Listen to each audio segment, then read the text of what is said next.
I found that one of the reasons why us yoga teachers like to keep it simple, and what I mean by keep it simple is we like to teach in studio classes and teach privates, is because it keeps us less responsible for a brand, right? It's just, I love sharing yoga.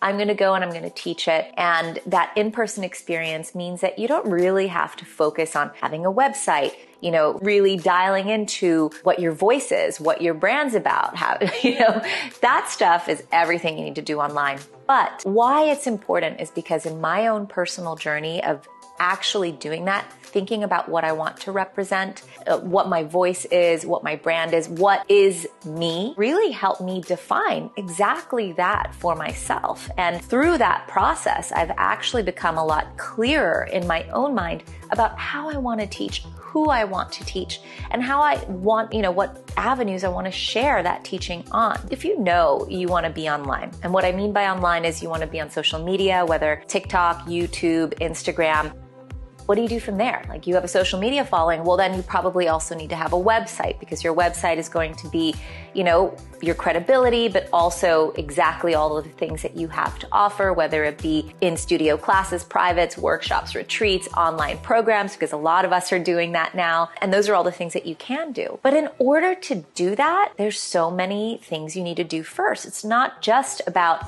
I'm gonna shoot videos for my classes. You have to have a website. You have to have an Instagram in order to sell that online content. And in order to have those things, you need to know what parts of you want to represent as a teacher. So finding your niche, finding your thing, how do you do that? It's really important to write down the parts within the wellness industry that you feel you love, right? What are you passionate about? What does that mean?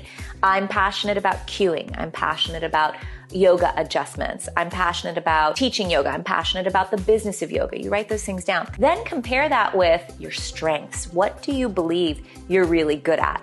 And that's so darn hard. It was hard for me. It still is. And for us yoga teachers, we're always about being humble. And it's important to be humble, but at the same time, you also need to be confident in the things that you are great in. And believe me, you are great in things, right? Otherwise, you wouldn't have students. Otherwise, you wouldn't be teaching yoga. You are sharing an amazing gift of the yoga practice. Therefore, you have value.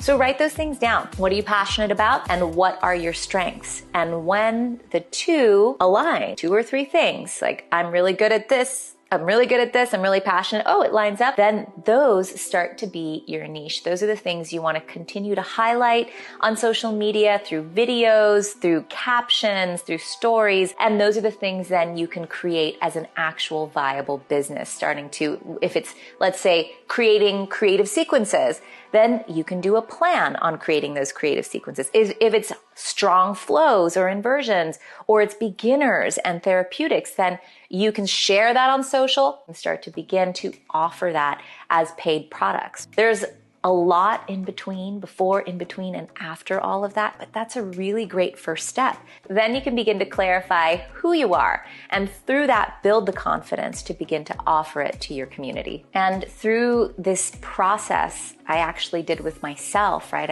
I grew myself to actually begin to know what I want to offer in my business. I created a teacher training online through that spiritual work with myself. And within that teacher training, I offer all of the tools that I used for myself to help all of you yoga teachers out there who are grappling with exactly this.